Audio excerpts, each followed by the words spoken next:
Gentlemen, let's broaden our minds. The truth shall set you free. You can't handle the truth. We came, we saw, we kicked its ass. That's not how the Force works. Oh, really? You're cold? I'm gonna make him an offer again. I'd buy that for $1. Oh, I'm sorry. Did I break your concentration? Hasta la vista, baby. I don't have friends. I got family. Surely you can't be serious. I am serious. And don't call me Shirley. I can do this all day. Yeah, I know.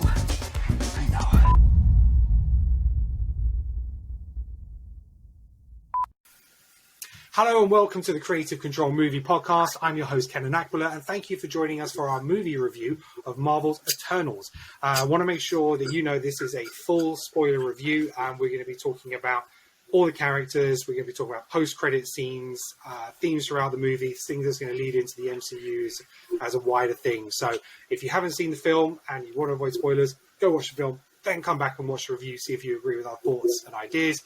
But if you want to stick around, spoilers throughout this episode. We saw this film last night. We saw it kind of separated. So I saw it with Sacha and Lee at IMAX.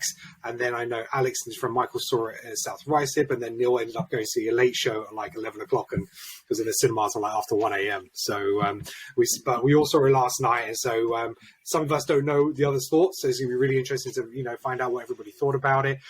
So joining me today for the Creative Control Podcast team, we have Neil, Lee, Alex, and Sacha. How are you doing, gents? All good. Very well, thank you. Good. Thank you very much for joining us. It's a bit earlier than normal. It's kind of like almost 12 o'clock on a Saturday. We normally end up doing these things late at night, so I think everyone's a little bit like, Saturday morning. I'm not feeling that fresh at the moment, but once we get going, we'll certainly warm up.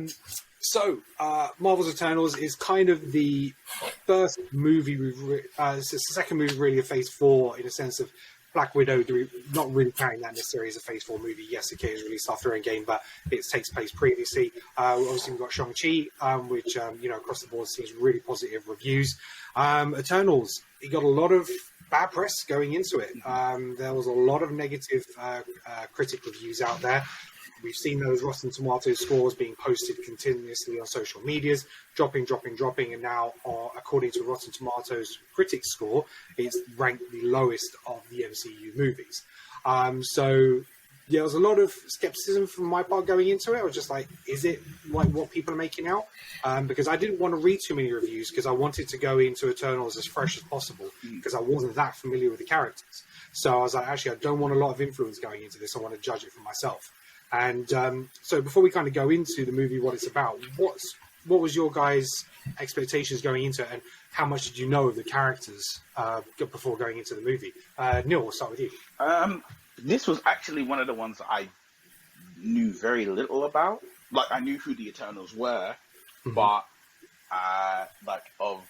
characters, character developments, motivation, stuff like that, I knew very little about them. This wasn't a comic that I read as a child or as an adult. I knew they existed, and it was just like, oh, okay, whatever, we'll see what they're doing. I knew that they had wider implications, i.e., connections to like larger characters, i.e., people like Thanos and stuff. So I knew that they existed, but they weren't something I ever got into. So going into the film, all I was aware was, okay, there was one character who I was like, all right, I know who this person is, and I know bits and pieces of their history, which was Black Knight, basically. So the Kit Harington character. And I was like, okay, I know who you are. But the rest, I was just like, let's see what you can do with someone I don't know anything about. Let's see if you bring me in, as well as like, because you watch something with Spider-Man or Hulk or something, you know the character, you know the history, you're like, yeah, I'm going in charged. This one, I was like, let's see what you can do. Lee, what was your thoughts? I didn't really know anything about the Eternals. The trailer, I watched the trailer review, and again, sort of mixed opinions on that. But I think it kind of met my expectations, really. The beginning, obviously, I was a bit miffed why they didn't do the Marvel theme at the beginning. I don't know why they chose not to do that, if there's anything behind that, but obviously that made it sort of not the usual Marvel intro. The fanfare, yeah.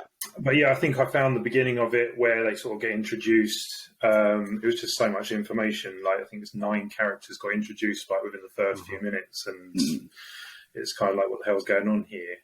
But then as the film sort of continued and the story grew on, then I started to, get to know the characters and enjoy it a lot more. So by the end of the film, I did enjoy it. There's obviously a few things which I'm sure we'll discuss later, which I think, obviously it's I would have maybe done differently, or sort of get a better understanding as to why they've done it like this, because it was quite different from what Marvel normally do. Yeah, absolutely. Overall, Alex, I think it was a good movie. I enjoyed it. Good. Alex, what was your knowledge of Eternals going into the movie? None really, given that obviously I don't read comics that much anymore. But on the Marvel side, I was always Spidey, and a bit of X-Men was pretty much as it got for me in the comics. So again, I'd heard sort of like the name Eternals, so I sort of knew it was something out there in the comic world, but didn't know any of the sort of the history, backstory, and I knew they were sort of on the more cosmic sort of, space side of things, as opposed to, sort of grounded on Earth and that kind of thing. So, going in completely sort of fresh in terms of who these characters are, how they are sort of integrated into the MCU world and that kind of thing. So, I went in. Okay. And Sacha, what about yourself? What's my reaction to the trailer on Creative Control? I thought like that was one of the worst trailers that I've ever seen. So I went from that. That was, going into Eternals. I was always aware of the Eternals in the comics. I didn't know who they were. I think out of all of them, the only name I knew of was Star Fox, being brother of Thanos. And sorry if that's a spoiler, but I've got to go. No, this is full of spoilers. This spoiler review. I'm gonna put up what I should have said at the start. Sorry, dude. That's all I knew. That's all I knew about Eternals, really. Outside of that, I didn't really know the characters. I knew of Ajax, and I knew Salma Hayek was supposed to be a guy because that's Ajax. But fine. But the thing was, it wasn't a comic book I collected, and like many people, we didn't really know these characters, so I was cool with certain changes that they made, etc. Because this is the Z list of the Marvel comics. It was never an A-list property. It was never, you know what I mean? So it's definitely not really on my radar ever, if that makes sense. So I was just like, cool. Absolutely. I was just like, cool, well, let's see how it is. But coming off that first trailer, I thought it was turd. So, that's my first initial impression, really. It was just Marvel swinging their big dick with their banner going, yeah, we got this. And it's like, really? I know about this trailer. But that's my first impressions. Okay. I think I'd agree. I think it's very much a case of if people are out there going, oh, I knew all about the Eternals, they'd have to be diehard comic fans. They'd really have to have read those particular comics and those characters to really know about them. The general movie-going audience, not going to know who they are. The general comic book readers, or maybe know who they are based on potentially what they've read and where there are crossovers with Avengers, Thanos, and those kind of characters. But outside of those, you may have just heard of them. I think this was probably a property similar to probably Guardians of the Galaxy, which was very unknown as well to a lot of readers. It was a property that, Marvel have brought in because, they've gone through all their main roster, and now they're looking at the other characters and see what they can do with them. So, we knew with the director, it was going to be a different type of movie in terms of its tone. We knew that it was going to be Chloe Zhao. She's very much more a grounded director. She wanted real life environments. She didn't want to rely too heavily on CGI for normal shots. Obviously, there's parts in this movie where it's hugely epically CGI cities and going back to Babylon and all that kind of stuff. But a lot of the stuff is quite grounded. The lighting is quite natural in a lot of places. You've got a lot of darker tones in this, but that is then balanced with the powers that they use, the colors, There's a particular scene at the end which we're going to where, you know, they're fighting in the dark and it's the light reflections off the weapons. Yeah. It's superb because you're just seeing those flashes kind of light the characters up and stuff like that. So, yeah, it's very different. And, you know, Marvel come out and said, you know, they gave Glazer a lot more, you know, a lot of freedom with this. I think there wasn't too much producer, you know, interference in this at all. You know, she got to pretty much make what she wanted to make. So, Eternals, basically, the opening of the movie gives you a text crawl about who the Eternals are, you know, in summary. So, I think that's the first time we've probably had that in a Marvel movie, where they've actually had to give an explanation prior to anything happening. Very much like the Star Wars fashion. It's like, there's a little bit of your setup. So they're explaining that the Celestials are responsible for intelligent life in the universe. They basically created deviants to protect species living on a planet from predators, but then they developed and became predators themselves. So then the Eternals was sent to fight the deviants and protect the Earth, so or whatever planet they went on, to be able to allow that planet to succeed and become what it needs to become. So the movie is very much a back and forth. We get a original shot. It goes back from present day to previous to show how the Eternals developed, because they've been around for like at least 7,000 years on Earth or whatever it is. So I thought the way they did that from a story point of view was really good. I really enjoyed going backwards and forwards, because to try and do it from a linear point of view, it just wouldn't have worked. You know, to say, right, this is where it is, you know, 5,000 BC, and then to keep going forward, it just wouldn't have felt right. By the time you actually got anything to happening modern day, you may have lost interest in it. So you had to keep going back and forth and establish those characters.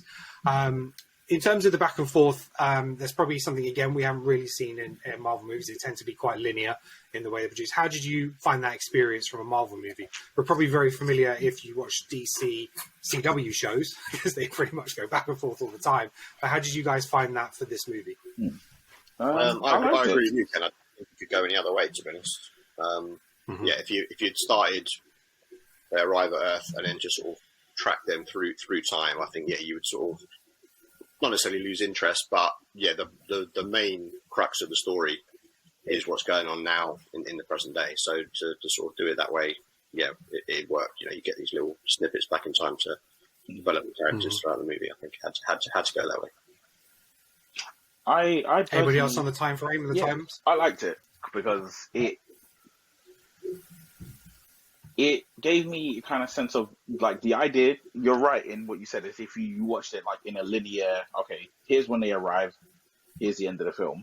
If you went that way, it would literally be basically the equivalent of watching like the first 6 Star Wars films, episodes 1, 2, 3, 4, 5, 6. You know, like the strong beats that you get from, you know, episodes 5 or 6 would mean nothing to you, because you'll already know them by the time you get to the end of film 3.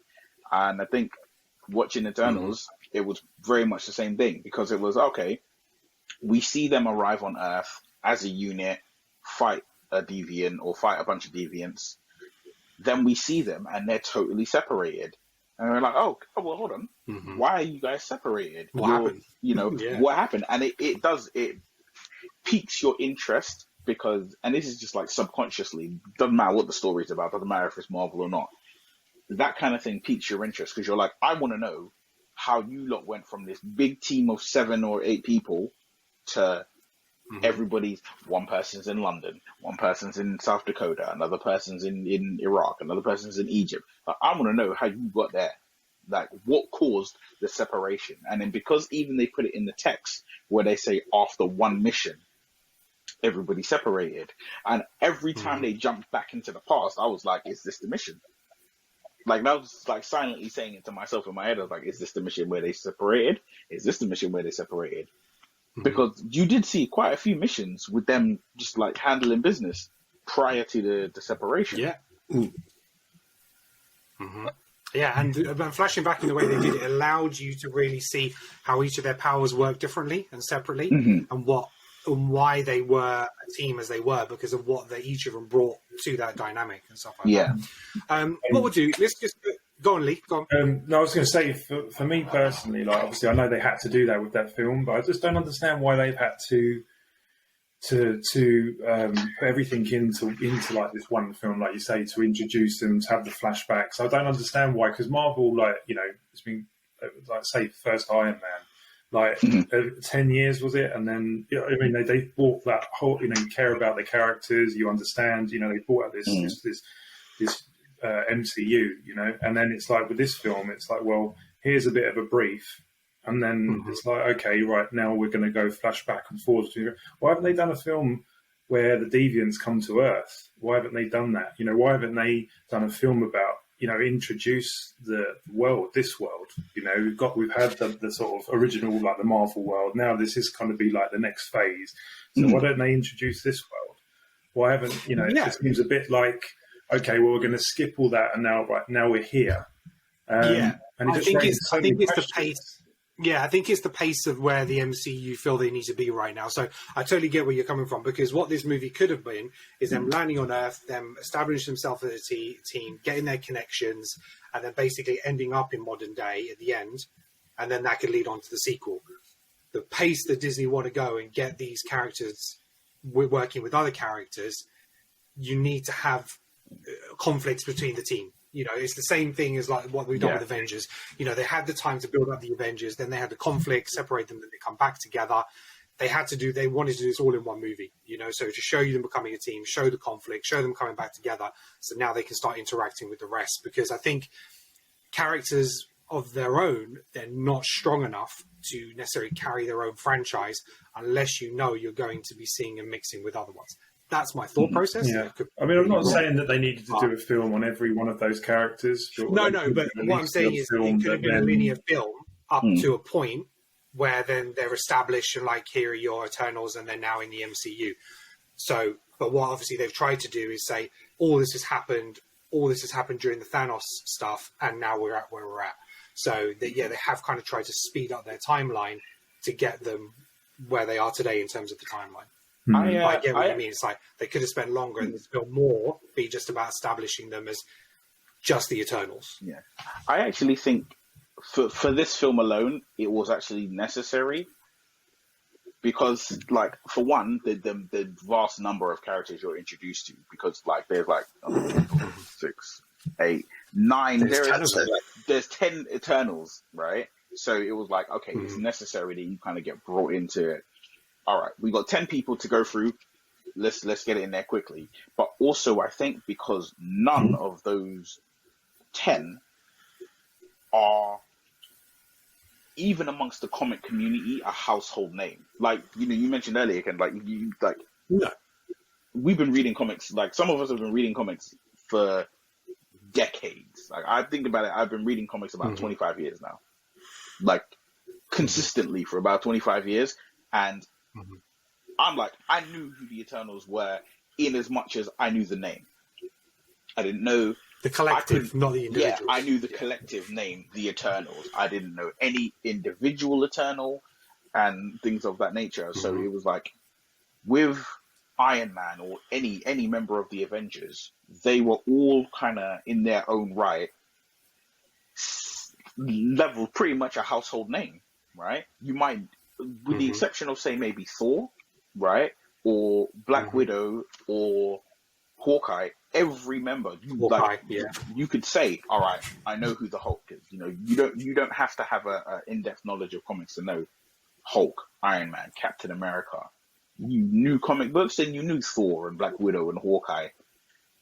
You know, there's people who've been reading comics for generations who were like, oh, the Eternals, the Eternals is coming out. And you're like, oh yeah, I can't wait to see what they do with Ajax. And you're like, who? Yeah. You know?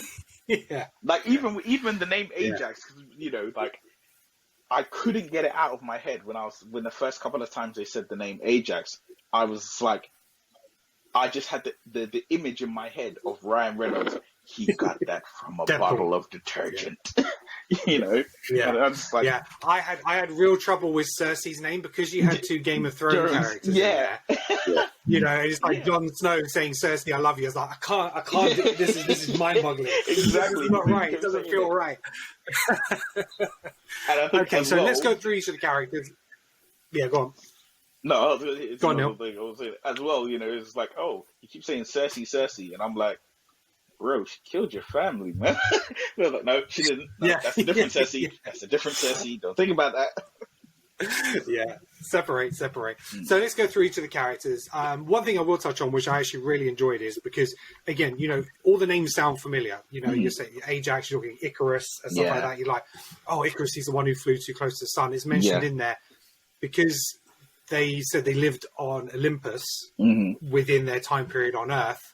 Those stories came from themselves, especially Sprite. She like made up each of these stories for them, which then has become like that you know, ancient like mystical thing. Pretty much how Thor was in the first one, when they first said, you know, he's like this mystical being, he's like this god of thunder, but no, he's real. And they touch on Thor in this in terms of, oh yeah, he used to hang around with Thor and now he's too busy and stuff like that. But let's go through him. So Salma Hayek played Ajax. She was the leader of the Eternals. Her role in the movie was not what I thought it was going to be. I knew she was going to be the leader, but I didn't expect her to be killed off so early in the film. We've seen more of her, obviously, in the flashbacks. Yeah. And Sacha and I spoke about it after the film and the fact that she's the character who's, has had the gender swap. It's a male in the comics and she's female. But something that Sacha pointed... Actually, I'll let Sacha drive your point. What was your thought on that swap? And what it meant for the character? Like I said, these are characters that a lot of us are unfamiliar with. So for me, I was like, you know, going in, I'm not going to get too mad if they take creative license. I know that's a bit blasphemous for people that have actually grown up and love these characters, but I really don't know anybody that's ever bought an Eternals comic. Okay, I think as Marvel fans, we were always aware of them and whatnot, but you know, it wasn't like Spider-Man or X-Men or Cap or Hulk and stuff like that. You know, I get if you're a hardcore fan and you're pissed, you've probably got a different version of this movie in your head. I totally understand that. However, you know, I thought the gender swap with Ajax worked because she just really felt like a motherly figure to the team. She was like the mother kind of figure. It kind of added more depth. I think if it was a guy, I don't think her death would have like worked the same way, if that makes sense. Yeah. Agreed. It just would have been like if Superman got taken out, at the end of Justice League, it's like, oh shit, you know what I mean? But because it's like it's kind of sad, but not everyone's going to be so upset. You're right. I definitely believe she was the leader, mother figure, especially for thousands of years when they've been around. Connection, and I think that definitely worked in terms. And they looked to her for like guidance and shit. So it was kind of like that, losing that parental figure kind of thing. And I think that was a necessary change, personally. But again, Some Hayek was solid in the movie. Read the source material, so take that what you want. Yeah, she was solid in the movie without being spectacular, I would say. Yes. Any other thoughts on Salma Hayek and Ajax? I think it was, and this is not because of my bias towards Miss Hayek, but I thought she was absolutely inch perfect in the role. To touch on what Sacha said, when you think of so her death, when we find out the truth of her death, she hugs Icarus right before she knows he's going to do it, and she hugs him before he does it. And I'm like, that wouldn't have worked with a guy. No, it wouldn't have worked with a guy. That motherly kind of like, all right, I know you're about to do something that's wrong, but I know you believe in it so much that, like, I'm giving you this hug to say I forgive you before you do it. I don't feel that. Yeah, like, and I don't think it would have worked if it was a guy. And it was like when the realization hits the team, their reaction, where it was like, oh, she loved you. And it wasn't like, oh yeah, she's in love with you. It was like, it was like, hold on, you killed mom kind of thing. So I'm like, yeah.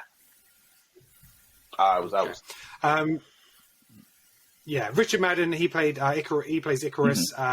Probably they refer to him as the strongest of the Eternals. Very much in the mold of Superman with flight, strength, sort of like his heat vision beam. I thought it was excellent. Again, I didn't necessarily see his turn. I didn't guess it from the trailers or anything like that. As the movie progressed, I could sense something about him, but going into the movie, I had no idea. I just thought he'd be, like your Superman type character. So I thought he delivered really well, and he had some emotional scenes which he needed to play out. He showed his conflict with Cersei and stuff like that in terms of his love and him wanting to do the thing right by his role, his creation, his purpose versus the love that he's discovered with this other person. And I thought he delivered really well. Agree with that. Any other thoughts on Icarus? Same, mate. I didn't see the turn coming. Like you, there was a few points where, hold on, something didn't seem quite right, and you're like, hold on, something's obviously war is going on with the character, but I didn't see the turn coming. It was, but yeah, no, I thought he did a great job as well. Yeah, I think they had a good deflect with him because I think they put the focus of that on Angelina Jolie's character. Where you're like, okay, she's very unstable.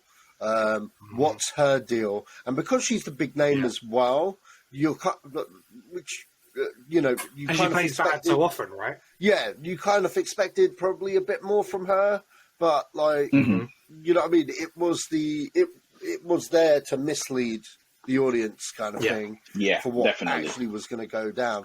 But you know what?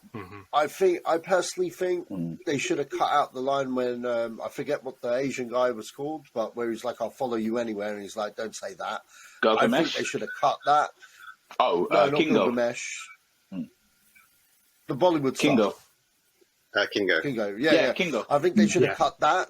Because that was total foreshadowing for what was about to happen. And when that happened, I was like, well, why not? You know what I mean? Well, why not? And then I was like, oh, wait, are they doing an evil suit? Oh, yeah, they are. So that's me.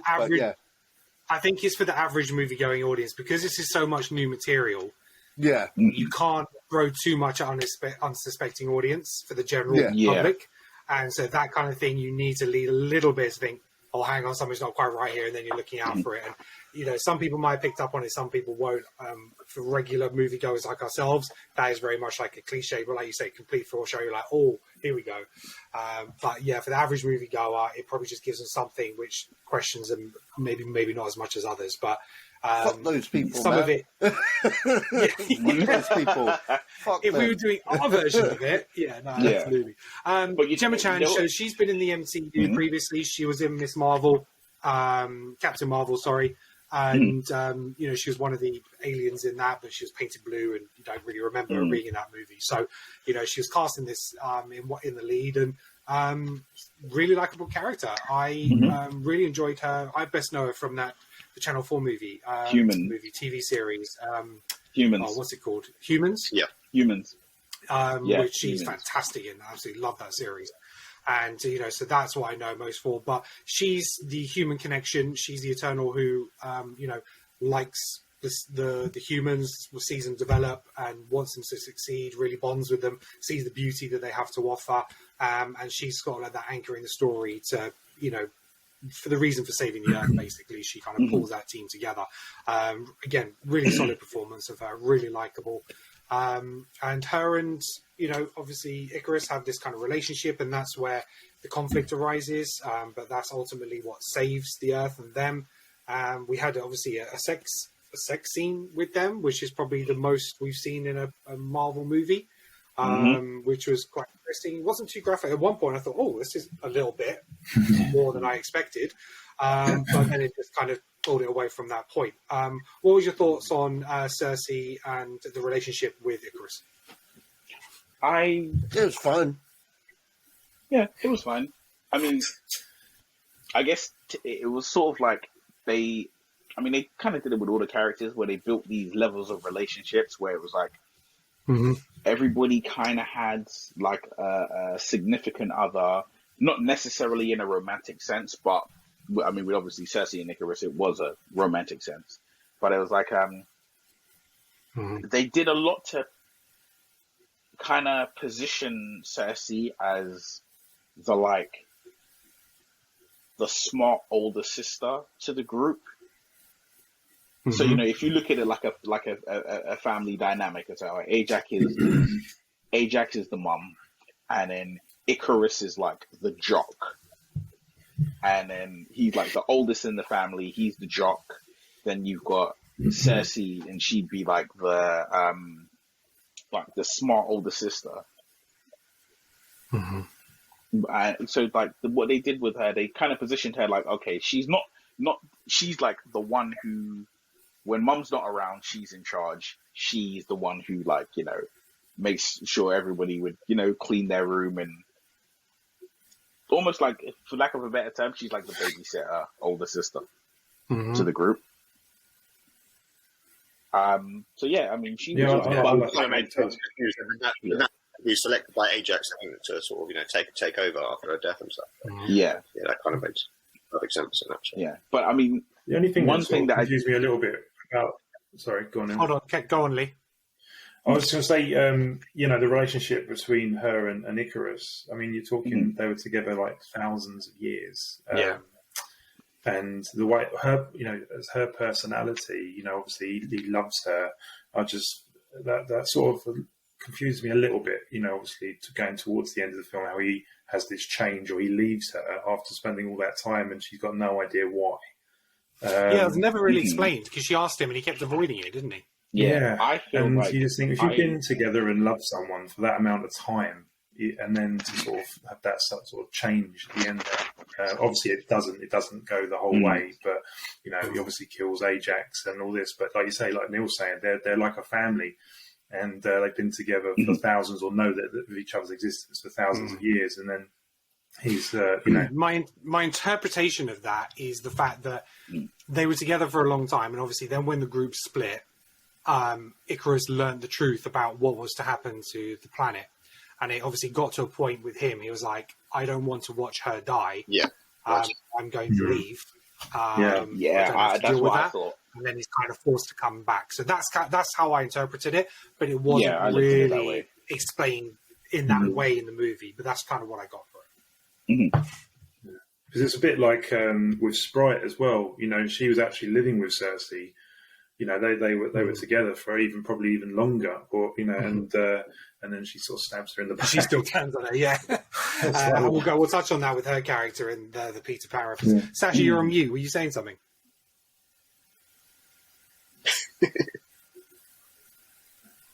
Long, awkward pause for the podcast. Oh, hello? There we go. Hey. Oh, okay. Yeah, I totally agree with what Ken said. I interpret it like, because Cersei, she like cares about humanity. You get a lot of that throughout the film, and they kind of establish that later on, kind of thing. And I thought that was the driving force, because when Icarus finds out that, you know, what their purpose is and was, there's a conflict. You know what I mean? That's why he kills Ajax, because, you know, he's like, you know what I mean? I was built with purpose. You know, I'm not going to let that get in there, but he probably felt like, shit, I love this woman, but I can't be with her because she's in, you know, she's in the way of my purpose. I felt that was kind of explained, but it wasn't explained to the main character. I think there should have been a moment. There should have been a dramatic moment between them both, or maybe that could have been part of the conflict. She never got closure in that sense. Yes. Yeah. Okay, so let's move on to Angelina Jolie. She played Athena. I think, for me, this role could have been played by anyone. Angelina Jolie was a name that brought some gravitas to this new franchise, to say, oh, Salma Hayek, oh, Angelina Jolie, I know them, I might go see this movie. So I think that's why the part was quite small. It didn't involve Angelina Jolie having to be part of the movie in the set for a long periods. She was only in short stints throughout the movie. But obviously what she did deliver was fine. But that's kind of my take on that and the character. It could have been played by anyone. She was fine in what she did, but it was more the spectacle of the fighting with this character than, you know, obviously she had this psychotic breakdown in terms of the memories, and she's kind of that linchpin character to say, oh, look, this is what can happen with the Eternals and their memories. But other than that, I don't think she necessarily brought anything else to the role. Any other thoughts on Athena and Angelina Jolie? I agree 100%. Sorry, what was that? She was the big staple name. Her and Salma Hayek. Salma Hayek really was that Alec Guinness role in an epic spectacle kind of thing, and played that part well. So I did expect a lot more from Angelina Jolie as a character because of who they cast. The other reason to cast her would have been to shed suspicion on the narrative story within her character for the Icarus reveal later, which does work very well. Yeah, because she often plays evil, and it does lead you to that belief. Yeah. Yes, but and she plays evil so well. Yeah, but however, it did kind of lack substance because you expect a lot more. You know what I mean? You do expect a lot more from her. I felt her character never really got a moment to shine as well as other characters with with this material. But then she's in the sequel. She won the final battle, that was a surprise. Yeah. But she's in the sequel, so if there is a sequel, and hopefully she'll get a bit more in depth with her character in a later one to come. But Yeah, for sure. Yeah, I'm sorry to speak over you there, but the fact that she won that final battle and beat the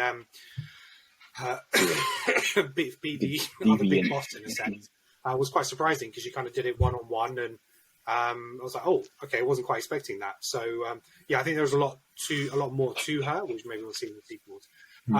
Then we had Don Lee as cast as Gilgamesh, thoroughly fun character. Brought some real heart to it, brought some humour to it. I wondered if he was too similar to Wong from Doctor Strange. It felt like a very similar character, being able to fight, throw some of those quips in and stuff like that. I don't know what you guys thought of Gilgamesh and that portrayal. Yeah, no, I agree. I thought the character reminded me of him. It was very similar. But did anybody else get Wong vibes? Yeah, I did. That's not a bad thing. I didn't. No, because we love Wong, so it's all good. I didn't get Wong we vibes. We had the Walking Dead actress, Lauren Ridloff. Sorry, Neil, go on. Yeah, I didn't really get I didn't really get Wong vibes from him, but I felt like somebody clearly watched Train to Busan and was like, yeah, I'm gonna give you a moment. I'm gonna give you I'm gonna give you your flowers while you're here. I'm gonna give you a moment to show how good you were in that film on a bigger scale. Because he delivers some great moments in the action sequences as well. So he was pretty much the same guy. Lauren Ridloff, he dies. He ain't back for the sequel. Lauren Ridloff, she's Macquarie. She is the speedster. I thought she was absolute joy on screen. Yeah. Every time she was on screen, she lit it up. Maybe some people have got issues with the subtitles and the sign language of the movie. Not an issue for me at all. And we've had DC movie after DC movie. We've had Flash after Flash. Marvel get their first speedster and they smash it out of the park. The way they dealt with the speedster, mate. The way they dealt with this as a speedster was phenomenal. The fighting, the action sequences, everything that I wanted to see from any incarnation of the Flash I've seen. Yeah. And, Flash had his moment in the Snyder Cut, with the time travel, given that beautiful scene. But this is how you do a speedster. Yeah. Can we take a moment to appreciate that disgusting combo she gave Icarus? When she put him into the mountain. Oh, my goodness. She beat that boy raw. It was brilliant. Absolutely brilliant. And to the fact, can we also take a moment to realize she was actually winning, and it was the deviant that got her out of that fight. Stopped her, yeah. Yeah, because obviously we've had Quicksilver, we've had X-Men Quicksilver, we had Avengers Quicksilver, but this is a speedster on a different level. Just put the pressure on DC now for the Flash movie. The director's sitting there going, fuck. Yeah. We got to do some reshoots.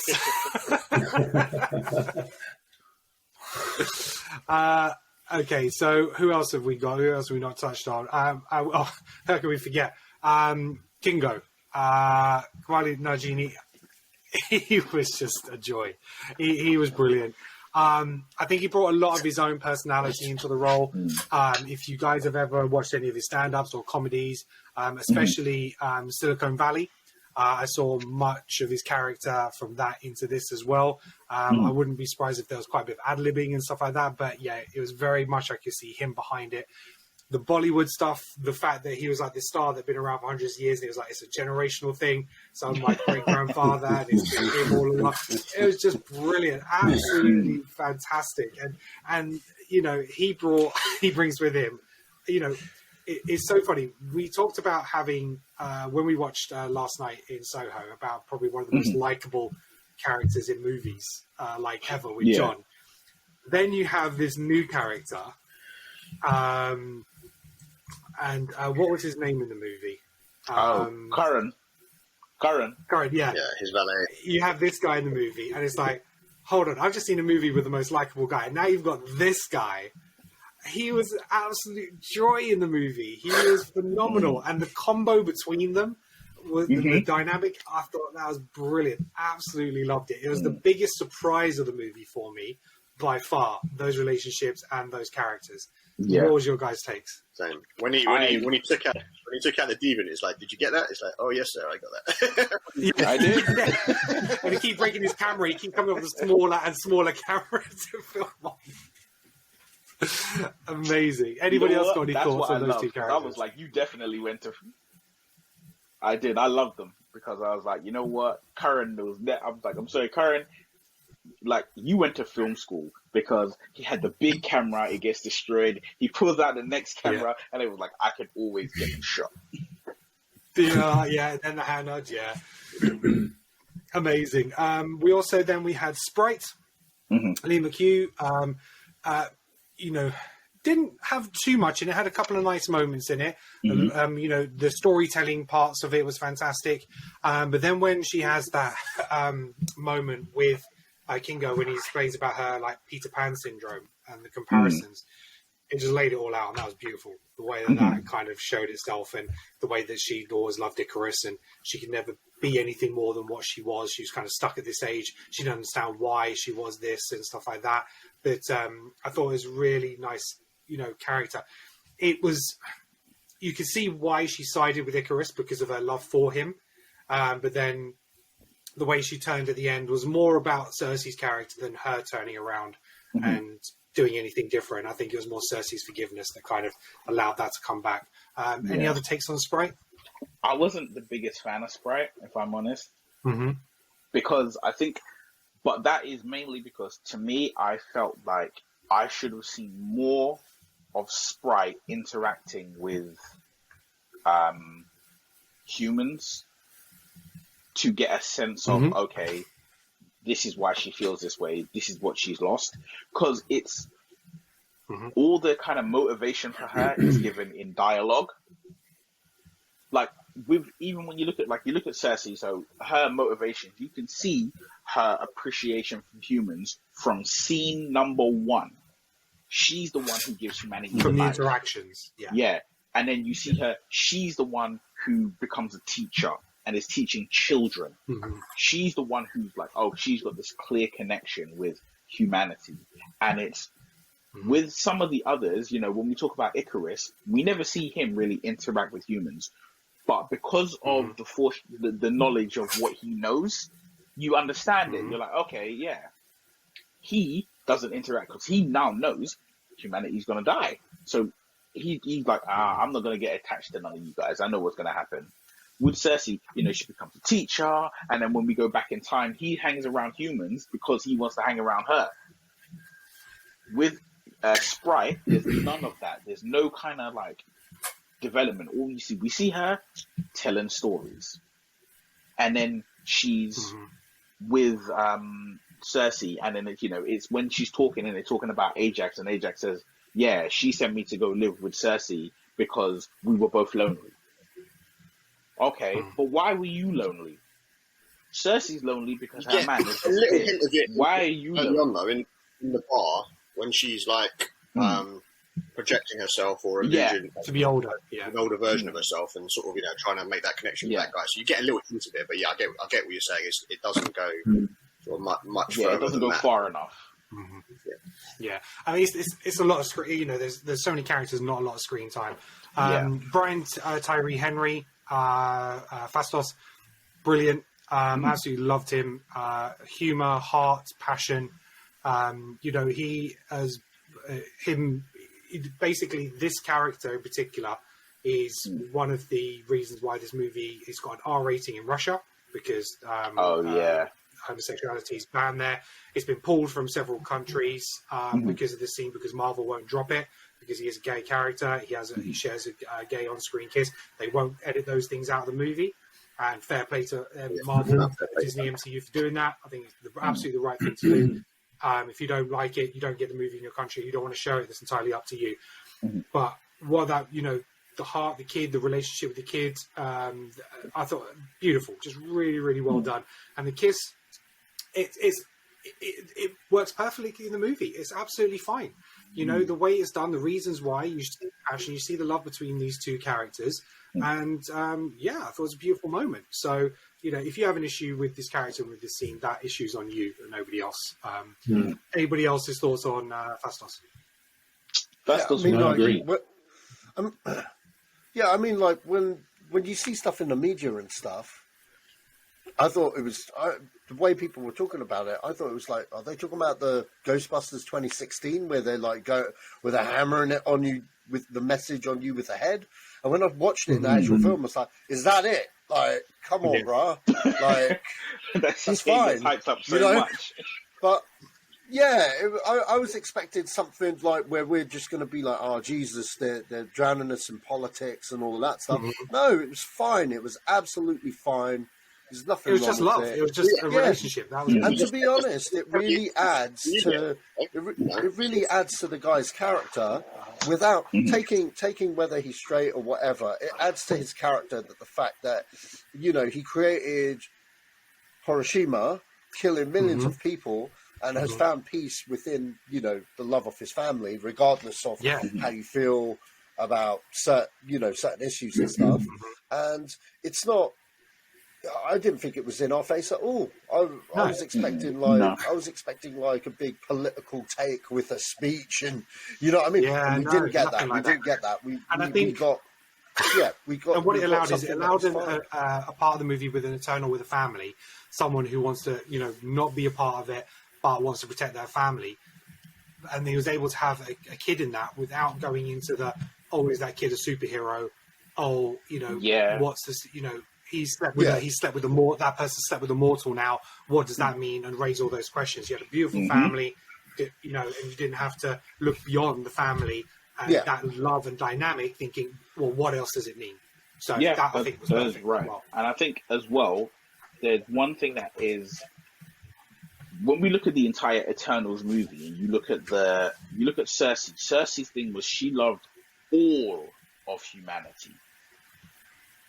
Yes, every race and culture they met. Fastos was like, and you look deeply just into him. His whole thing was bringing technology of advancing humanity. He wants to advance humanity. He was the one who was really like, when you look at them going from like when they arrived to now, he's the one pushing for humanity to evolve and grow and become greater. He's the one who was like, look, I want to give him a steam engine, and they're like, that's too far. Here's a plow. Here's a plow. Right? He was the one pushing. Yeah. So when he saw what his direct influence caused, which was Hiroshima, he's like, nah, I'm out. I'm done. Like, it's the equivalent of being like, a parent who teaches their kid to, I don't know, you teach your kid to hunt, so, okay, you can kill a deer. And then you can skin the deer, and this is all the things that you can do when you skin a deer. You can have clothing, and you can now have food, and you can feed yourself and your family. And then, generations later, the person murders someone brutally in the street. And you're like, no, I went wrong. This is my fault. I gave them the tools to do this. And then to go from Hiroshima, which was, when was that? 1945. Yeah, 45. In 1945. Yeah. We're in 2021. So think of what his. It's not put up on screen, but think of what his journey must have been to go from I love humanity, I want to give them the best. They've hurt me so bad, I want to be away from everyone. To then having a husband and a child, to having his own family. Because he would have gone through, like, he would have experienced eras of slavery. He would have experienced eras of racism. All that kind of stuff. So there's no reason why he wasn't a fan of wanting to do anything more with humans as well. So it's a shame that they couldn't really expand on this. That's the thing. There's some really good elements here that they could really, could have expanded on. Yes. And then we have Barry Keegan. I'm not sure how he pronounces it. Apologies. Who was in Dunkirk, and he plays Druig. Okay, but a little bit underwhelming in terms of the character. Didn't have huge parts of it. He seemed to be a big thing for the end, but then he wasn't. So a bit of a throwaway character for me. Hopefully we'll see more of him in the future. He influenced more in the past, in the flashbacks, but present day stuff didn't really impact the movie that much. Thoughts?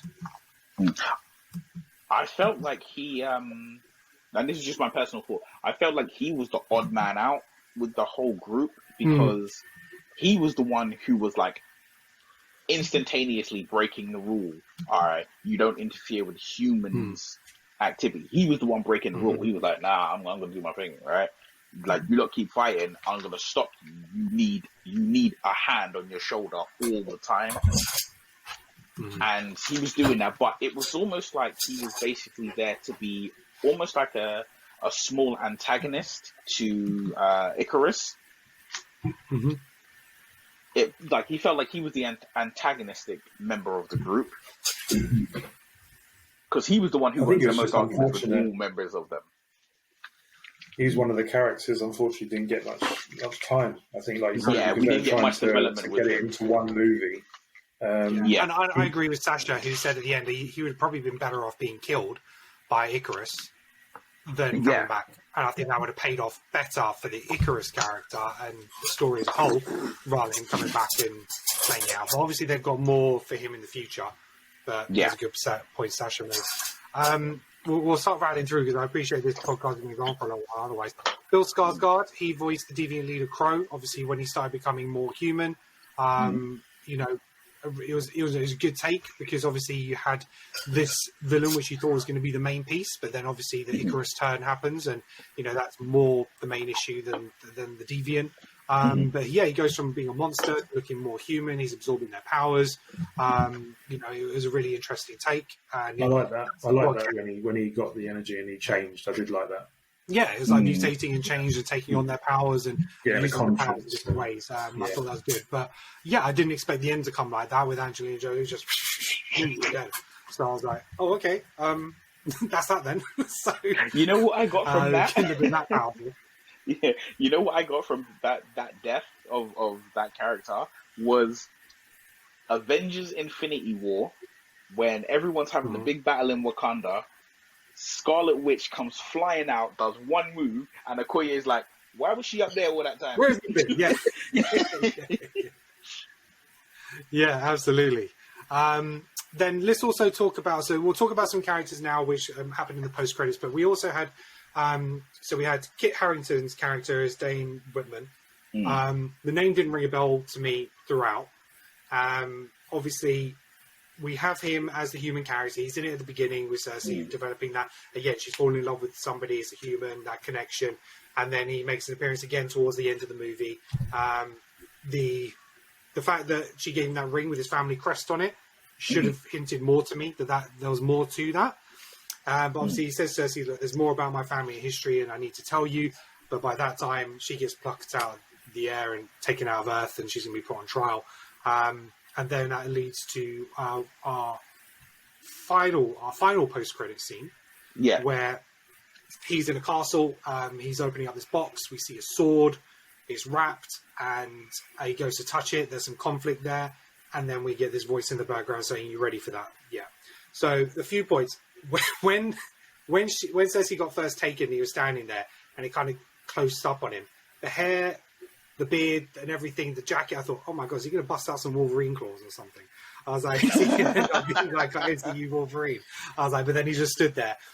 Then when the sword came out, and the family crest, I understood, okay, Black Knight, I know the character Black Knight, but I didn't pick up the Dane Whitman stuff like that. And then the voice of who says to him, are you sure you're ready for that? That is Mahershala Ali as Blade.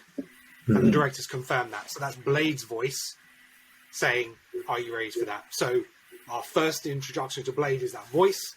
How him and Black Knight are going to hook up and team up is going to be interesting. But what do you guys know of Black Knight? Because there's a lot of mythology behind this character. The sword, the ebony sword, is referred to, I think, earlier in the movie. As you guys know, it's Excalibur. When they're messing around with all the stuff that they've got in the spaceship that accumulated. So this sword has been made by Merlin, the wizard, from, fiction as we know it. Obviously, he's part of it. You had the first Black Knight, who was Sir Percy of Scandia, who then passed down to Nathan Garrett, who then passed it down to Dane Whitman. Nathan Garrett's version of Black Knight was like a villain. Dane Whitman became fought for good. They just kind of take the sword, gives it the powers, and get all this other kind of stuff. He rides like a flying horse and stuff. But the sword is made from Merlin, and I think it was Parzival as well. I think is one of the knights that used to fight for Arthur involved. So it all goes back to King Arthur, Excalibur Legacy, and all that kind of stuff. So we're going to see a lot more of that. Whether we'll see a Black Knight movie or a Disney Plus series, that's going to be interesting to see. Whether he appears in the Blade movie, and that's how they just have them working together, it's going to be interesting. So what were your thoughts on that kind of reveal for Kit Harington's character of Black Knight? What does it mean for the future of the MCU? I knew he was playing the character. For me, but I don't know the character. So the Black Knight doesn't mean anything to me in terms of, I'm excited. But the sort of, the reveal of the sword didn't sort of like, oh, okay, cool, he's a Black Knight, because, I don't know, somewhere in all the casting stuff, I didn't even know his character's name. I knew that he is cast as the Black Knight. So that was highlighted before the movie. I actually didn't know that going in. So I just knew he was in it, and I thought he might, because I didn't want to pay much attention to the promotional stuff. I knew he wasn't an Eternal, so I thought he was just a human character in it, and I didn't see who was cast as Black Knight. But it wasn't a spoiler as such, because it has been written that he was the Black Knight going into it.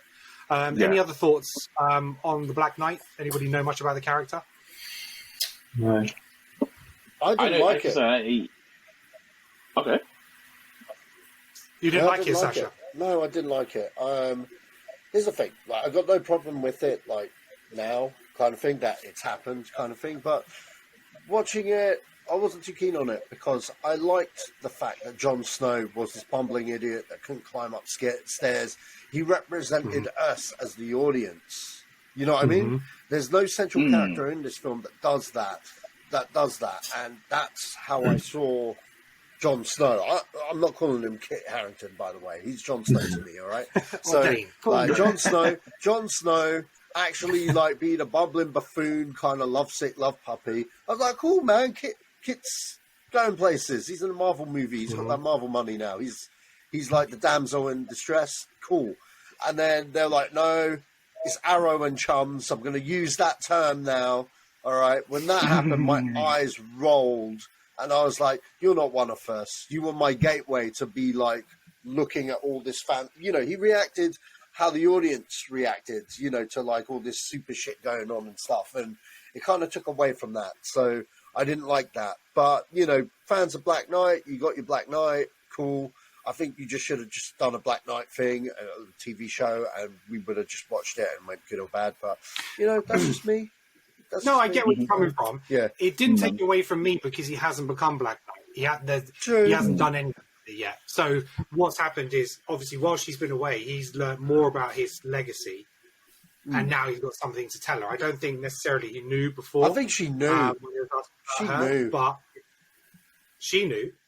Yeah, she must have known. Because she gave him the ring, so she must have known. Yeah, she's been around for fucking decades, not decades, fucking millennia, man. So Centuries. she knows. She knows. doesn't know everything about everyone, though, does she? Yeah, she does. She was like, "Yeah, I know about your ancestry." Well, she didn't know why shit. her man just left her. Well, exactly. The one thing I did read this morning, though, apparently about the Black Knight, is that the sword is like supposedly cursed, but the curse is different for every person who wields it. So if she did know, is she potentially then she's willing to curse him if he embraced the sword? Yeah, Hey, exactly. I didn't say she was perfect.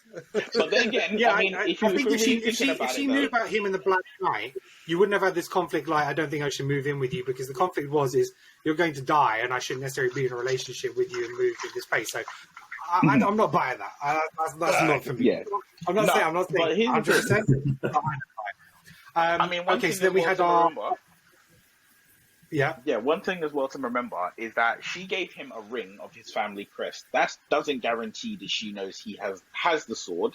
That doesn't mean that he even had the sword at the time. And because of the nature of the film, with all the time jumps, we don't know from when he sees her get snatched by the Celestial. We don't know the time frame between that happening and him getting the sword. Yeah. It might be that he felt so like kind of helpless in the fact that she was just taken without him being able to do anything, that he then was like, okay, you know what? I know my family. The time frame was 7 days. The time frame was 7 days, because remember not from the movie, from when she gets snatched at the end of the movie to the post credits of him grabbing the sword. We don't know what the time frame is. Oh, I see. Yes. Yeah. Okay. Gotcha. Yeah. No, that's a good point. Yeah, he could have sorted the sword out because of, like you say, sort of feeling helpless that she's been taken or whatever. He could have been hunting for her, trying to find a way, and he's delved more into it. Yeah, it could have been loads of stuff. So, okay. So the second post-credit scene is on board the ship. We first see Pip the Troll, and who's voiced by Patton Oswalt. Couldn't disguise that that voice. He has also obviously appeared in Agents of S.H.I.E.L.D., and he was obviously Marvel's MODOK as well for the animated series. And he introduces us. First of all, I thought it might have been who am I thinking of? Adam Warlock. Yeah, first of all, I thought it was Adam Warlock, because in the comics, Pip the Troll was more associated with him. But then, obviously, as he started coming forward and what he was saying didn't kind of make sense. And then we get Thanos' brother Eros, who's also known as Star Fox, who's played by Harry Styles. And I can tell you, all the girls in the audience, we were either going, as soon as they saw him on screen. So when I was watching it, the boys in the audience were like, "Fuck's sake." That was me. Yeah, I can hear the girls behind us going, "Oh, look!" So, I don't know anything about Eros or anything like that. So, to me, I was like, "Okay, cool." But then, obviously, the Thanos' brother connection, I was like, "Okay, I didn't know that. That sounds interesting."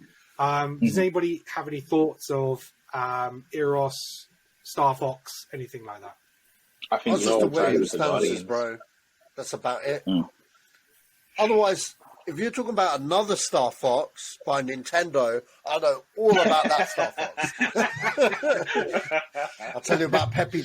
I'll tell you about Peppy the Hare. I'll tell you about fucking Fox McCloud. So it was. It was kind of a bit of a surprise, a bit of a throwaway. It's introducing us a new Eternal, I guess. But you then start questioning, well, where was he when all the Avengers and Infinity stuff was going on? Again, but again, is he because he can't interfere? But then how is he Eternal if he's Thanos' brother? So I'm wondering whether the sequel is going to bring us more information about Thanos and the Eternals and his influence regarding that. It'll be interesting to see, because I remember seeing some concept art, I think even for Eternals, of a young Thanos, and they didn't end up using it for the movie, but I'm wondering whether they might end up using it for the sequel. So, I think looking at it, I think it's a thing of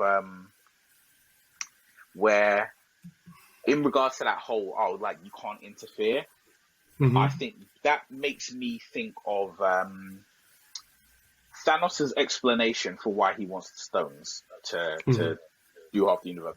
He mentions, he was like, I lived on Titan. We had this great society. I knew it was going to fail. and nobody wanted to do anything to stop it. So it kind of makes Eros and maybe a lot of the others kind of a bit, I want to say, like they don't really, they're a bit neglectful. So it doesn't necessarily paint them in a good light, because it's like, okay, these are their agents, the Eternals are their agents, and the Eternals are there to protect against the deviants. So it's sort of like, they're like, if we make a mess, we'll clean it up. Yeah. But that's about as far as we stretch it. Touching back on Blade, what do you think is holding Marvel up with Blade? Do you think they're struggling on finding the right tone and film for him to bring him into the MCU? Because they know fans want more R-rated. Are they waiting to do maybe another Deadpool and see how that plays out under the Disney banner? How do you see Blade fitting into the MCU now? Now he's kind of had that first introduction, even though it's just a voice. How do you see him playing out? I think they're struggling with it. I think Blade's going to be introduced into the MCU in a way somewhat similar to John Constantine in the DC Arrowverse TV shows and stuff. I think we know Blade as a vampire hunter who solely hunts vampires. I think they'll kind of stretch it a bit where Blade, he fights the demonic, the dark arts kind of things in the MCU. That will be his stick. That's probably why, he was like, oh, with the Black Knight, and be like, oh, are you sure you want that? He knows it's cursed, so he'll know about cursed items and stuff. And you basically think the Midnight Suns. I'm like, yeah, that's what the road they'll take with that is the Midnight Suns is where we'll see Blade evolve. Okay. I'm wondering if they're going to do a different... vampires, werewolves, things of that nature. It won't just be vampire hunter. There hasn't been any mention of Blade in any. This is like the first sort of time now that we're talking about Blade in the actual movie, or has been mentioned. Yeah. It's only because the director revealed it that him.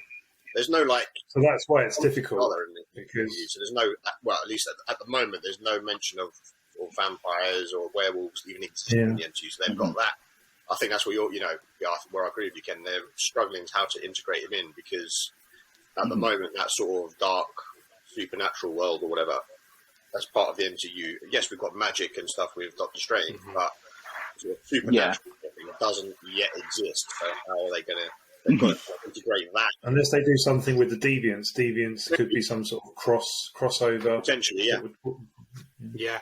I'm wondering whether they're going to lean into, much like they're going to be leaning into sort of like the Excalibur King Arthur legend, whether they're going to lean into the Dracula thing in the same way. So Dracula is kind of this legends. Is he real? Is he not real? He is kind of real. Could Blade have been around for a couple of 100 years as well? Could he have been around, and he's been an ancestor, very much similar to Black Knight, and he continues to be a vampire hunter, and he's actually a couple of 100 years old now, as opposed to somebody who's been developed quite recently. He could have had long-lasting, life, and he's been actually trying to fight Dracula for 100 years or something. So there's been no mention of him because he's been clearing up shop. Knight character to kind of bring that theory through. That's possible. That is possible. I honestly think the reason why they haven't done Blade yet is because they've been concentrating on the Infinity Saga. You got to understand, the rights went back to them while they were doing the Infinity Saga. The solid focus was on those productions and these upcoming productions with what rights they do have, etc. So bringing him in as well, I think there was a dispute with Ike Perlmutter, whether it be a series and whatnot, but do you know what I mean? Now that he's gone after Civil War, that's freed up. They announced the casting of Blade 2 years ago, 2.5 years. Yeah, and 2 years ago they've already planned their first, next 5 years. You know what I mean? Which obviously I get it. might have been questions the casting announcement if you're gonna, because they said Fantastic Four's coming, but to do a casting announcement so early on Well, they did mention strange it was they didn't for have a plan. Phase 5, didn't they, for Blade? You know, they did say it was for Phase 5 for Blade. We're currently in Phase 4. That was like, they were talking the long game. All they were saying was like, look, it's coming. We have it. You know, they've only just started getting a script put together, like, within the past year. So, yeah, you know it's true. I mean? It's It was probably more always- the fact of, Yeah. like say, Sacha, they're announcing, look, we've got the rights to this now. We can Yeah. do Blade. So Because they've it's got the coming. rights to everything now, so Yeah. do you know what I mean? They've got the rights to everything almost now, so it's like there's a lot of stuff on their plate, and at the same time, there's only so much they can actually do, especially with all the shows and stuff now.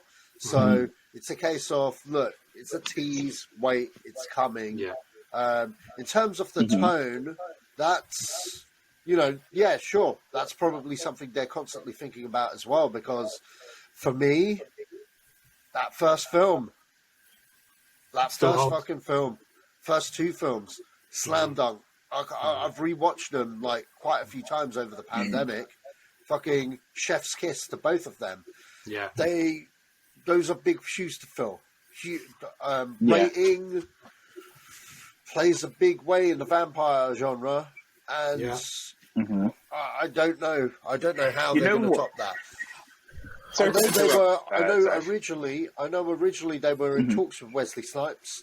The only reason why I'd say that they didn't go with him is because probably he was difficult to work with, and they were like, "No, we're not going to put up with your ego," which is why you cast Mahershala Ali, because even though he's a similar age, he looks like Wesley Snipes. You watch him in Battle Angel Alita. I mean, here's the thing. If it was a straight reboot, and this is why I question the casting of Mahershala Ali, you would go with someone younger. You would go with someone younger, a lot younger. So why they've picked a 52-year-old who's not that much dissimilar in age to Wesley Snipes, I kind of wonder what that's about, other than he's the hot actor at the time. Do you know what I mean? The longevity isn't there for something that's coming later on down the line. So, but that's a whole other conversation, and we've totally got off topic.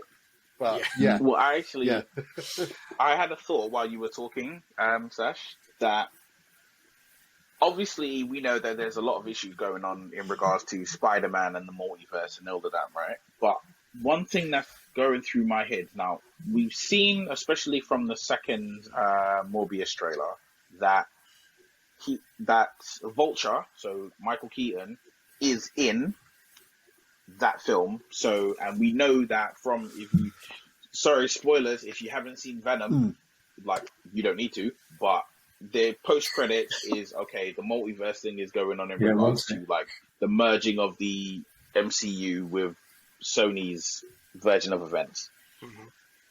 They've got Morbius, he's a vampire. Even if we have it that maybe he turns someone into a vampire in the, I'll call it the 616 MCU, and then we never see him again, he could create the vampire race.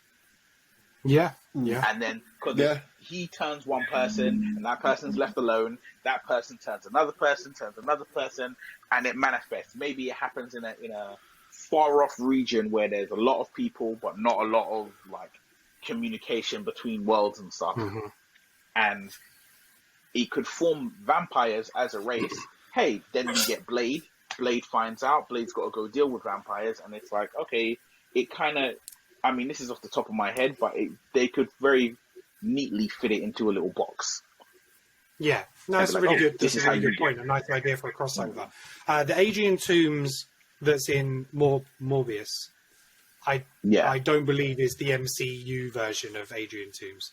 Adrian Toomes was like this grafter. He was like a construction worker. He stole these weapons, and he had the Tinkler to produce those weapons, and he used them. Yeah.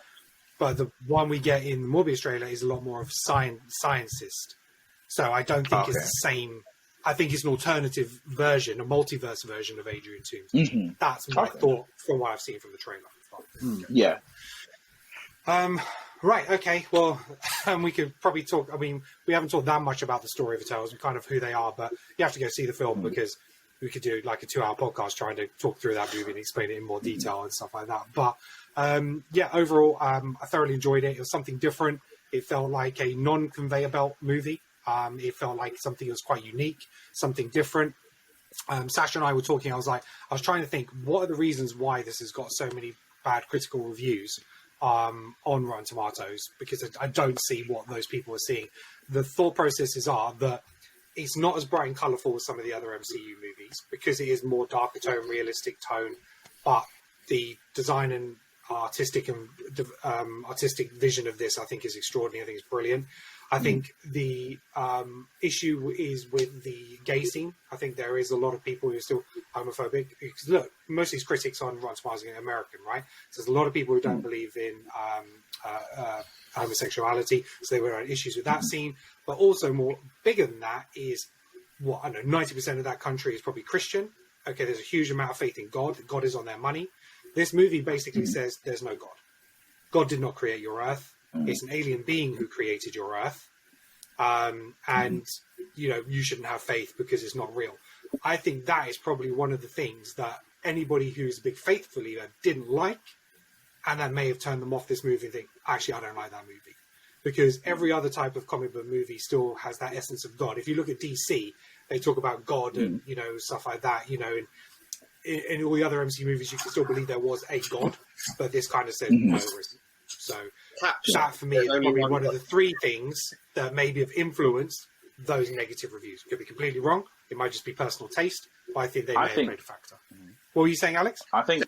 Cap, he says there's only one God. He doesn't look like that. Yeah, exactly, because that's what Cap knows. Yeah. But Cap knows shit. Yeah. Because it's the alien who created that world. The belief and in God can still exist, kind of thing. Like you say now, is basically sort of shot out of the water. Yeah, so absolutely love this movie. My rating for this movie was a 9 out of 10. I think it's a top tier Marvel movie. I think you're making my top 10 Marvel movies. I really, really enjoyed it.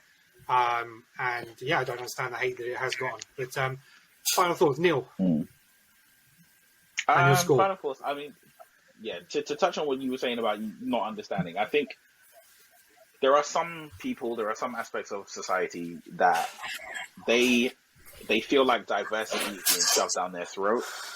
So I can imagine that if they're on the fringes of feeling that way, that's probably influencing their dislike of the movie. But again, we live in a world where a lot of people are just happy to be upset. So, whatever they get to rant about is that. Regards to my rating for the movie, I give Eternals... I'm torn. I'm between 7 and 7.5 out of 10. Not because I didn't like the movie, but I felt like there was a lot... I basically look at that movie as sort of like, it's like, it wasn't like, I wouldn't call it top tier, but it's of second tier Marvel, it is above average. Okay. But it's not, Lee? I'll give it a 7.5. 7.5. All right, Lee? I'm the same, really. I'm going to go for a 7. It was a beautiful movie. It's really well shot, directed. But for me, like I said at the beginning, I just feel that the film just raised... I enjoyed the film, and so the action scenes, the speed of scenes, just awesome. I thought that was really great. So I enjoyed that, and I probably will see it again. But yeah, the film just raised a lot of questions. Now, it might be because, obviously, I don't know about the Eternals and all the rest of it. But yeah, I was just questioning a lot of things, like why did it interfere, in the way that they felt and the way that she felt about certain things, all those years and not being able to get, there's just a lot of questions that it raised for me. So I enjoyed the movie. It was great. But yeah, I think, it wasn't probably the best MCU movie that I've seen. So I'll probably give it a 7. 7, lovely. Alex, yourself? I'm actually surprised that because I was going to go for a 7, and I thought everyone else was going to go way higher than that, and I'll be the odd man out. But yeah, no, I agree pretty much with what Lee said. To be honest, I enjoyed it, but there was just too many questions, and there was so much more I think they could have explored. I get that obviously there is a lot of characters, and maybe that's I I don't know if it could have been, well, maybe we just have 5 Eternals rather than 10, and we could have gone more in depth with the 5. But yeah, I just felt like I came out with a lot more questions just about certain things and how it relates to things we kind of already know, or things that I've heard about from the comic books, which I kind of think, hold on a minute. So if that's that, then that doesn't really make sense to me. So yeah, I just came out not feeling overjoyed, But in terms of as you say, the look of it, fantastic. But yeah, I just felt a little bit underwhelmed, I think, personally. Cool. Sacha, final thoughts and score? I've had time to sleep on this. I also looked at some of the critics' reviews and stuff a little bit just to see what they were looking for. And some of the things I do agree with, actually. But it hasn't brought my score down to how it was last night when I first went and saw it. I give it a solid 8. Because I was going to go with a 9 originally. That was just me on a high of watching the movie. But yeah, I do agree. So if you allow other people to influence your score to bring it down, then because if it's something, if I agree with what some of the stuff that they are saying, and then I'm like, you're actually right about that, then yeah, it does. It does, because there's times when I rewatch a film and then I'm just like, actually, that was better than I thought, or that was worse than I thought. That's, you know what I mean? If I didn't agree with what they said, then, do you know what I mean? Like, even in terms of the conversation here has made me think about stuff also, you know what I mean? So it's... Was there a particular point that you read which kind of thought, actually, what was one of the points? Do you remember? Well, to be honest, we're dealing with superhumans that are superhumans from the get-go. There is no point of any kind of character development for any one of these characters. Like, we spend a little bit of time with them, but not enough to go deep with them. And that's because there's so many of them and the scope of the universe and the scope of the story, which I understand. So for a lot of people, they're like, well, why do I care? And it's like, okay, I see your point. You know what I mean? And that's not to say that there isn't that with some of these characters, because, you do get that with certain characters. But I do get the criticisms because Gemma Chan, for example, she's amazing in it, but you want to spend more time with her. You know what I mean? You want to see more time of the execution of why she loves the planet. Do you know what I mean? You want to see the conflict, more of the conflict from Icarus about the love he has for this woman, as well as, you know what I mean? Like the end sequence, the end showdown between both of them, rather than be a spectacle, could have been more emotional. You know what I mean? A good example of that is the difference between Rise of Skywalker and Return of the Jedi.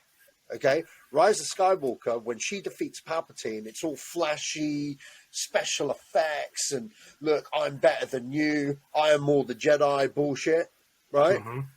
But Return of the Jedi, it's drama, it's dramatic. We've built up to that showdown in the throne room. His son's getting electrocuted.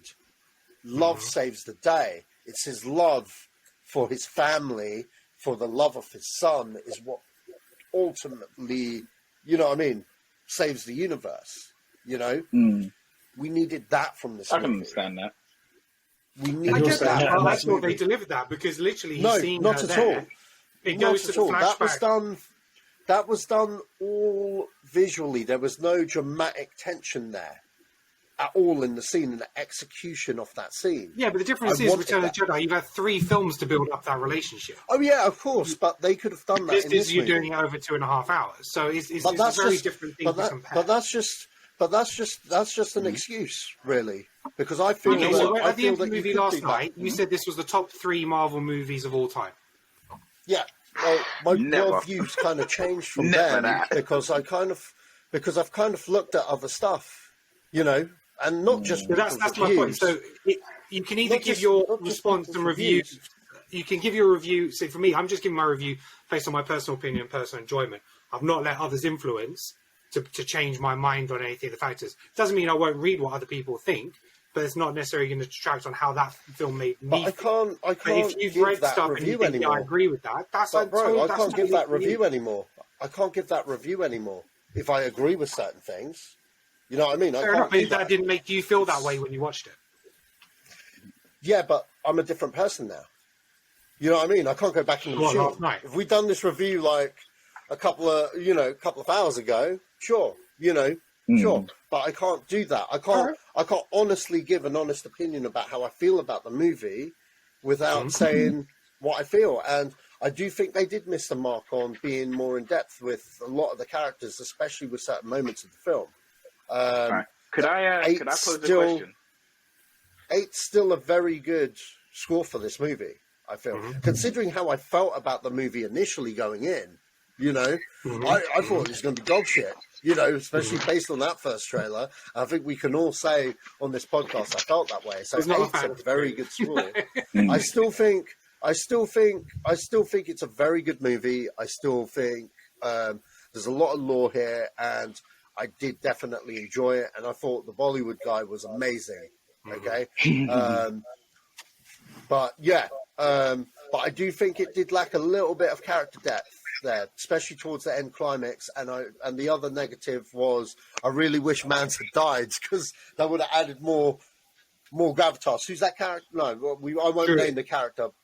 Oh, okay, he named the character. Yeah, spoilers. Anyway, okay, so there was a moment where I thought, wow, he got straight up murdered, and if he did, I would, that would have added more to the stakes. You know what I mean? That anything was possible, but the fact that everyone was alive at the end, I was like, oh man, they copped out. But you do wonder how he survived that.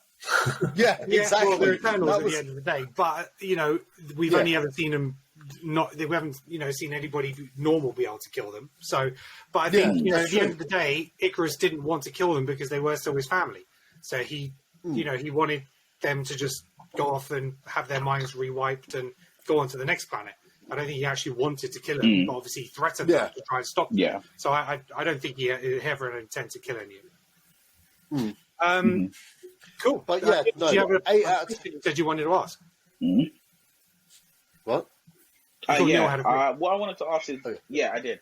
Do any of you think that maybe Eternals would have been better if it was a TV show? Oh yeah, true. Yeah, because then we would have had. Because we were talking about the movie's 2.5 hours long. Well, I mean, imagine you had 6 hours to play with, and all you were doing was adding to everything that we'd seen in the movie.